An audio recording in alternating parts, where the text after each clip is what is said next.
اعوذ باللہ من الشیطان الرجیم، بسم اللہ الرحمن الرحیم۔ آج کا درس سورہ بقرہ کی آیت نمبر 6 اور آیت نمبر 107 پر مشتمل ہے۔ سب سے پہلے ترجمہ دیکھیے،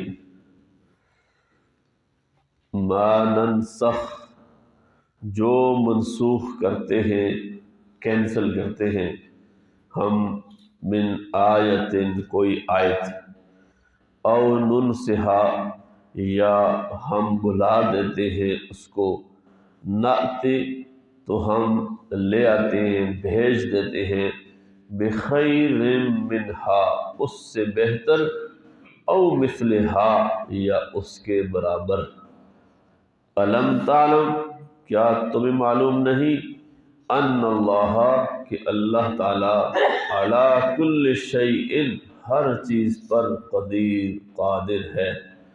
الم تعلم، کیا تم نہیں جانتے، ان اللہ، کہ اللہ ہی، لہو، اس کے لیے ہے، کہ اللہ ہی کے لیے ہے، ملک السماوات والارض، بادشاہت آسمانوں اور زمین کی، وما لکم، اور نہیں ہے تمہارا، من دون اللہ، اللہ کے سوا، من ولی، کوئی دوست، حمایتی، ولا نصیر، اور نہ کوئی تمہارا مددگار۔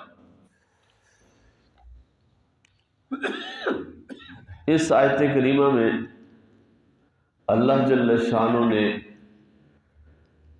اپنے احکامات کی منسوخی کے حوالے سے جو یہودیوں کا ایک اعتراض تھا اس کا رد فرمایا ہے۔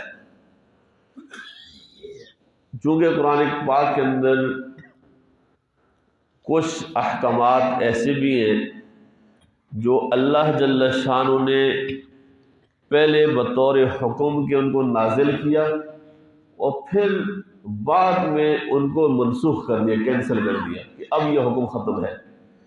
اسی طرح کچھ احکامات ایسے تھے جو تورات میں یہود پر تو لازم تھے، ہماری شریعت میں وہ احکامات نہیں ہیں۔ اس کی بہت ساری مثالیں، یا پہلے شریعتوں میں تھیں، ہماری شریعت میں نہیں ہے، اس میں بعض چیزیں حرام حلال کے اعتبار سے بھی ہیں۔ تو اس سے ان کو ذرا اعتراض ہوا کہ اگر یہ اسی طرح کا دین ہے تو پھر یہ پورا کا پورا قرآن تورات کی طرح کیوں نہیں ہے؟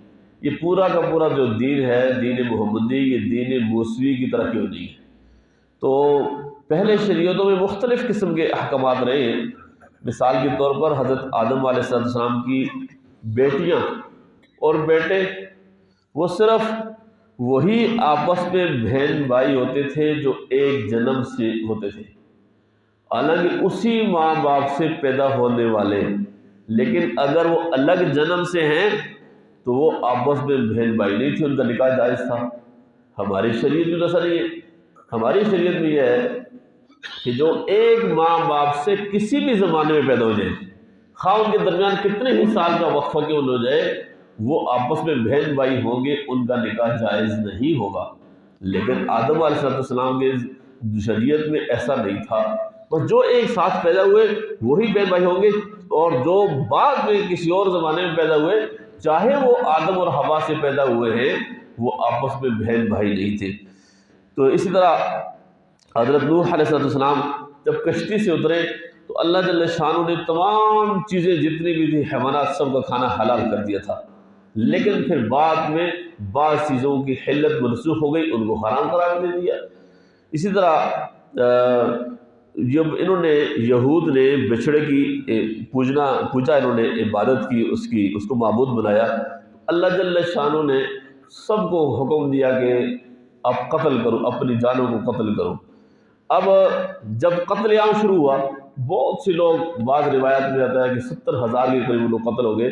اب سارے قتل نہیں ہوئے تھے، اسی دوران یہ حکم آ گیا کہ بس منسوخ ہو گیا۔ اس طرح کی تبدیلی احکامات کے اندر ہوتی رہی ہے۔ پھر اسی طرح ہمارے شریعت میں یہ ہے کہ کہیں کپڑا ناپاک ہو جائے اس کو دھو لو، لیکن ان کی شریعت میں ایسا نہیں تھا کہ جب ناپاک ہو گیا اس کو کاٹنا پڑے گا۔ بہت سارے احکامات تو یہ مختلف شریعتوں میں مختلف رہے ہیں۔ تو جب یہ والی کوئی آیت منسوخ ہوتی ہے یا شریعتوں میں فرق ہوتا ہے، تو اس بات پر یہودیوں نے اس کو ایک جاہلانہ قسم کا اعتراض کیا، پروپیگنڈا کیا کہ یہ تو کس طرح کا دین ہے، شریعت ہے، اس میں پہلے یہ حکم آتا ہے پھر یہ حکم آتا ہے، کہ معاذ اللہ ایسا تو نہیں ہے کہ تو وہ یہ سمجھتے ہیں، جو اعتراض انہوں نے کیا۔ تو اس کو سمجھنے کی ضرورت ہے کہ یہ ایسا نہیں ہے کہ اللہ تعالیٰ کو حکم دینے میں کوئی غلطی ہوئی ہے، معاذ اللہ ایسا نہیں۔ اس کو اس مثال سے سمجھیے کہ جیسے ہمارے ہاں ڈاکٹر ہوتے ہیں، اچھا ڈاکٹر ہو تو وہ کسی مریض کے لیے ایک دوا تجویز کرتا ہے کہ آپ یہ والی دوائی استعمال کریں، اور 2 دن کے بعد پھر آپ نے دوبارہ آ کے چیک اپ کرانا ہے۔ جب وہ دوبارہ جاتا ہے تو وہ پھر اس کو دوسری دوائی دیتا ہے، پھر اس کے بعد اس کو بتدریج اس کا علاج کر رہا ہوتا ہے۔ تو یہ اللہ تعالیٰ کے احکامات کے اندر بھی جو تبدیلی ہوتی ہے وہ انسانوں کے حالات کے اعتبار سے ہے۔ تو جیسے مریض کے حالات بدلتے رہتے ہیں تو اس کے ساتھ ساتھ اس کی دوائی بھی تبدیل ہوتی رہتی ہے۔ اب اس میں کوئی جاہل بیوقوف آدمی اعتراض کرے کہ جی یہ کیسا ڈاکٹر ہے، آج یہ دوائی دے رہا ہے کل دوسری دوائی دے رہا ہے۔ یہ ڈاکٹر کا مسئلہ نہیں ہے، وہ مسئلہ کس کا ہے؟ وہ اس مریض کی حالت کا مسئلہ ہے، اس کی جو حالت میں تبدیلی آ رہی ہے اس حساب سے ہے۔ اسی طرح دوسری اس کی مثال یہ بھی ہو سکتی ہے کہ اللہ جل شانہ نے انسان کے جو جبڑے ہیں یہ چیزوں کو چبانے کے لیے، دانت پیسنے کے لیے بنائے ہیں، لیکن کیا جب کوئی بچہ پیدا ہوتا ہے فوری وہ کھانا شروع کرتا ہے؟ نہیں، سب سے پہلے اسے دودھ دیتے، ایک وقت کے بعد کرتے کرتے کرتے پھر اس کو 6 ماہ کے بعد وہ کیا بولتے اس کو دہی وغیرہ، اس کو دلیہ شلیہ دیتے ہیں۔ تو اس طرح کرتے کرتے آہستہ آہستہ اس کو لایا جاتا ہے، اور پھر ایک وقت آتا ہے وہ اچھی طرح ہر قسم کی دنیا کی ہر غذا کھا لیتا ہے، لیکن شروع میں ہی اگر یہ کر دیا جائے تو پھر تو وہ تو مر ہی جائے گا۔ تو اسی طرح یہ چیزیں ہیں کہ لوگوں کے حالات تبدیل ہوئے اور لوگوں کے مزاج مختلف رہے، تو اس لیے مختلف شریعتوں میں مختلف قسم کے احکامات دیے گئے۔ اور پھر یہود کو جیسا کہ میں نے پہلے عرض کیا تھا کہ بعض احکامات اللہ نے سخت دیے، اور سخت دینے کی وجہ وہ خود ان کا اندر جو سرکشی تھی، وہ بغض اور حسد اور عناد تھا، اور ظالم قسم کے لوگ تھے، انبیاء کو قتل کرتے تھے۔ تو اسی وجہ سے اللہ جل شانہ نے ان کے حساب سے ان کو سخت احکامات دیے، لیکن ہماری شریعت میں وہ احکامات نہیں ہیں۔ تو ایک بات اور بھی سمجھیے کہ یہ جو تبدیلی ہوتی ہے یا فرق ہوتا ہے یا منسوخی ہوتی ہے، یہ صرف اور صرف احکامات میں ہوتی ہے، عقائد میں نہیں ہوتی۔ اس لیے تمام کے تمام انبیاء کا دین ایک تھا، صرف شریعتوں میں فرق تھا، احکامات میں فرق تھا، سب کا دین ایک تھا۔ توحید میں سب انبیاء کے دین میں توحید ملے گی کہ اللہ ایک ہے، اور ایک ہی اللہ کو ماننا ہے، اسی کی عبادت ہے، اس میں کوئی بھی تبدیلی نہیں ہے۔ اخلاق ہیں، اس میں کوئی تبدیلی نہیں ہے، واقعات ہیں، قصص ہیں، اس میں کوئی تبدیلی نہیں ہے، اخبار غیب ہیں، اس میں کوئی تبدیلی نہیں ہے۔ صرف اور سب تبدیلی وہ حرام اور حلال جو احکامات ہیں ان میں تبدیلی ہوئی ہے، باقی عقائد وغیرہ میں کوئی بھی تبدیلی نہیں ہوئی۔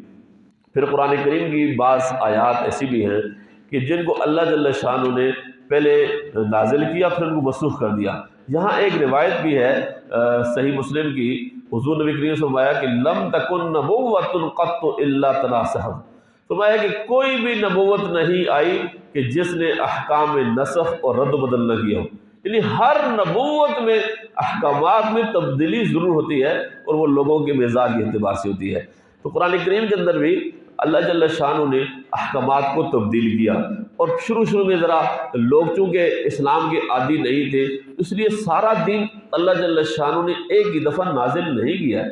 مثال کے طور پر پہلے نماز کے اندر بات چیت کرنے پر پابندی نہیں تھی، آپس میں بات چیت کر لیتے تھے، سلام کا جواب بھی دیتے تھے۔